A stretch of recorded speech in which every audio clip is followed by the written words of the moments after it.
Hi, everyone. Welcome to the podcast today. I'm Shelby Jo Long. I'm CEO of Business Dynamics and also CEO of Rogue Publishing Partners. Today, I'm excited to have the Rogue directors here to have a discussion for those that are thinking about putting a book together for their business and also just wondering about what that looks as far as time and emotional commitments, because it's a big strain, but also the financial commitment. And we have the opportunity today to hear from three different perspectives within the publishing industry, just to give kind of a background and overview of what it is that I do and what the expectations or what I discovered in the process is that I just published my book here this summer. And when I started writing the book that I envisioned when I started writing is completely different than the book that I ended up with. And that's it. And I'm very, very happy with where my book ended up. However, the process to go through the writing and the editing and tying all the pieces together in the publishing, and then what I do in helping put it together as a part of your business, all of those things are very much aligned. And as a future author or current author, understanding that commitment is something that is very beneficial before you actually jump into the process. Because your process, you may anticipate that I'm going to write my manuscript in a couple of months, have it edited, and then I'll have it out by next year. And we have to understand that the process might take a little bit longer. So let's start by talking about the writing process. I'm going to ask Scott Sery, the director in the Rogue Publishing, to talk about these different types of commitments in the writing process. Scott, if you can introduce yourself and tell us about your perspective. Yeah, I'm Scott Sery. I'm the ghostwriter in the group, director of Words. Pretty much if you want to write a book, but you don't have the time or the skills to do it, you hire it out to a ghostwriter who can take your thoughts and turn them into a coherent story that is easy to read and fun to read. So the writing obviously comes first. You can't edit a book that hasn't been written yet. And it is the longest process in the whole scope of writing a book. Generally, a 50,000 word book, you should probably plan on about 1,000 words per week. So about a year to get it all out, especially if you're using a ghostwriter, because we have to sit down, we have to do interviews, then I have to go back and write it, then we have to go back and look it over, make sure I wrote what was actually correct in what you were thinking. And there's a lot of back and forth on all of that. So the time aspect is really big. Just even if you're using a ghostwriter or if you're doing it yourself, you can often go faster because you don't have to do those interviews. The difference is, do you have more time or do you have more money? The cost is a large investment. There's the opportunity cost if you're doing it all yourself, or there's upfront monetary cost if you're hiring somebody to do it for you. Even for those that want to write their book themselves, it's sometimes a good investment to hire a ghostwriter or at least a ghost consultant, maybe, just for the emotional investment of the whole book writing process. There's a lot to your story that you don't really realize is in there. And so somebody can come in and the writer can say, no, we need to emphasize this part of it a little bit more. That's way more impactful than this part over here. And so that emotional investment, you might be, as Shelby said, invested in one area and one story, one topic that you're trying to get across. But then when you consult with people, it actually goes a whole different direction. And it can become much more emotional or much less emotional, just depends on where the book finally ends up. But that investment is probably going to be very different than what you initially started out thinking it would be. Sure. All of those are really important points. Talking about a consultant or a ghostwriting consultant or a book coach, which we'll hear from Susie here in a little bit, who is a book coach. There's a benefit to having that. And having written my own manuscript and working with a developmental editor and a proof editor, and we'll hear from the editor next, it's a time commitment, but it's also good to have that accountability partner on the other side of it. If you have a ghostwriter, then yes, you're having meetings and your recordings and you have writing and a lot of feedback back and forth.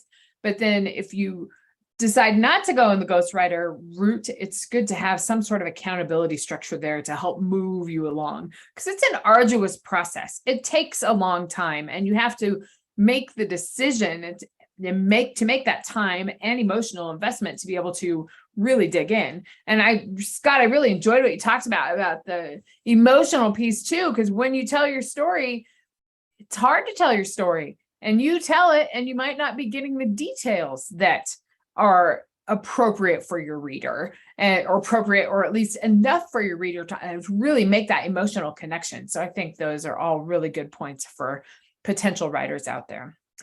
So Jenifer, can you introduce yourself and tell us a little bit about the editing process and the commitments that take place in that area? Yes, hello, I'm Jenifer Jas. I own Words with Jas, and I head up the editing area of Rogue Publishing Partners. So when clients come to me for editing, there are often expectations in the time involved, the cost involved, and the emotional involvement. And those expectations really run the gamut. They're usually, especially for first-time authors, they often have different expectations than reality.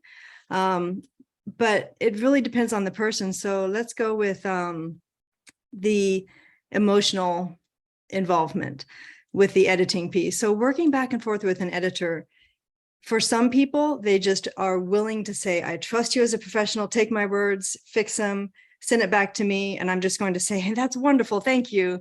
And then the book moves on toward design and publishing. Other people will want to have meetings and about, specific, even, content changes, wording changes, even comma changes. Please explain why you made this edit to my precious words, and all of those responses are correct. It depends on the person and their involvement with their words and how much they want to be involved in understanding each edit. But for those clients who would like to have a little more hands-on approach and more involvement in the decisions and understanding why, those are the clients that are more emotionally invested in their words and, wanting to make sure that they have the words reflect their perspective, but also that they're going to look at the book later and say, this is all accurate to the way I understand grammar rules as well. So the emotional impact really depends on the person and their personality and, tie in with their words. And then of course, cost, it's an investment in writing a book and getting it professionally designed, edited, written, published, coached along the way. And so, yeah, that's just a kind of a helping people understand that this is an investment. I mean, how many times have we read business books where people say, I didn't want to, I held off on getting a business coach, but then once I did, it cost $14,000 for a business coach, but I decided to, bite the bullet and just do it. And man, did my business really take off after that. So it's the same thing with publishing a book. It's sometimes there's a higher cost than what you expected, but once you do it, you end up with this excellent book that you can really be proud of that can also help your business take off. So those are the two aspects I wanted to primarily touch on for now. Yeah, two very important things. The editing process, that's really where it's challenging as an author to change. It's not necessarily change direction, but you get kind of married to those words and those phrases, right, and you might not want to change it, but then that's why having somebody involved on the outside as another reader that can really help those ideas come across better. And I would say, particularly about the financial investment, that's probably where you need to think about really making a good investment. Getting a good editor for your book can make the entire difference of the way that you communicate your message. And you should not go cheap in that area for sure, because it can make a real difference. And particularly for your editor, helps you speak to your audience. And if you're a professional and you are using this book as a piece of your business and you're speaking to a professional audience, you can't have something that's going to take away your credibility. So I think that is so important and an important piece of the process, and something to build into your budget and understand that an editor is good, and seek out the right editor for each part of your process. So Susie, can you tie up this publishing discussion and introduce yourself and tell us about just generally what we need to think in the publishing process about this investment? Yeah, so my name's Susie Schaeffer. I'm founder of Finish the Book Publishing, Movie Muse Productions, and the VP of Operations for Rogue. So my job, my role in the publishing arena is really to be your project manager, your Sherpa, your guide, to take you through the entire process, whether you were starting with a ghostwriter or writing it yourself, and find you the right editor, find you the right designer, and bring all those pieces together. When I'm working with a client, really what I'm doing is, as you're going through those various phases, I make the connection so that even when your book is in editing, we can actually be starting to work on cover design. We can start to be working on really fine tuning your author bio, really making sure that we've got all your back matter, front matter dialed in, setting up your counts, all those kinds of things. So that's really my role, is to make sure that I keep that train moving down the tracks, because if you have this stop-start gap that's happening, it's going to take, usually with that time investment, many months more to actually finish your book. So that's one of my jobs, is to make sure that I make the connection and I keep the process moving to shorten that time investment so that you can actually publish your book quicker. If you use a traditional publisher versus independent publishing, you're looking at a 3-year process. Whereas with independent publishing, depending on whether you're using a ghostwriter or not, your time investment is usually closer to about a year and a half. So it really can shorten up that time. And when you're looking at a business book, you want to get that book out faster because it's your marketing tool, right? So that takes me to the next thing. Your financial investment for your book should come out of your business's marketing budget. And the reason I say that is because that book really is a marketing tool. It's like an expanded business card. It's the thing that's going to get you speaking engagements on podcasts, TV shows, radio shows, all those kinds of things. So you want to make sure that the budget for your book is really coming out of your line item for your marketing. Okay, that's really important. And of course, too, there's the emotional investment. You have to understand that when you write a book, it's a journey. And there's a lot of stuff that people uncover about themselves, about their beliefs, their values, all those kinds of things when it comes to their personal life as well as their business, why they do their business, what is the cause that your business and you support. So when you dive into those things, there really can be an emotional investment, not just time and money, but you're putting yourself out there. So you have to kind of wrap your head around that. That's part of the wonderful things that I love about my work with authors, is that, and why I'm called a transformational book coach, is because as you're going through this process, you will mature, you will gain confidence, you will see your whole life and yourself in a different perspective when you're done with your book. And those are some things that really help entrepreneurs as they're publishing their book, because they suddenly realize, hey, I don't have to hide in the shadows. I can tell my story. I can be public about my story. I can own it. And that makes you the business leader and the expert in your field that you were destined to be. Absolutely, Susie. That's a great things for us to remember. And to also understand that it is a time commitment, and having a guide like you can adjust our expectations when we go through the whole process, particularly if we're going from start to finish with a coach and working with so many different people along the way. It's an investment.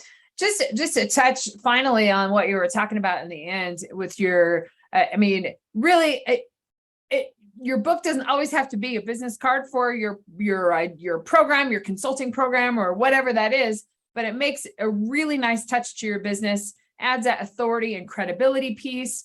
Everything that you talk about telling your story and being more vulnerable, those types of things, that's what I work in the brand space. When you develop a brand and you tell your story, that's when you really start to create the emotional connection with your audience.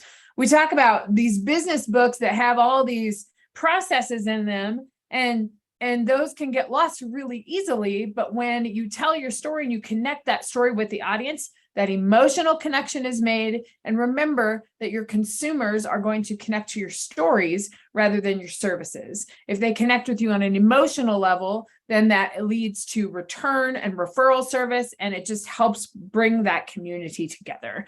And it's such an important piece. You don't need a book for your business, but it sure helps with all of those pieces. It helps add the credibility. It also helps get your story out there. In addition to that, it's not like, you write your story about yourself and your journey, but it's challenging to tell it in a very short amount of time. So this allows you to expand on it, and the people that want to know more can know more about you in that way. It's really important to have that as a baseline for your business. I think this is a great discussion today. Thank you, Rogue Directors, for giving us your expertise and your analysis about why we need to think about the process and why we need to be prepared. And also, one of the most important points to come out of this is that as an author, we have to be prepared for the emotional commitment. Telling your story is hard. Being vulnerable is a real challenge. And there's vulnerabilities all across the process of writing, publishing, editing. All of these things are so emotional and connected to your life and your business. And it's a journey, and we have to mentally prepare ourselves for it. Fortunately, there's a whole team of us here to do that. And so we look forward to helping you on your journey of writing your book. Contact Rogue Publishing today. We'll see you next time. We hope you've enjoyed this episode of the Expertise Podcast and hope you're inspired to think about how to further monetize the expertise and the processes that you have in your own business. See you next time.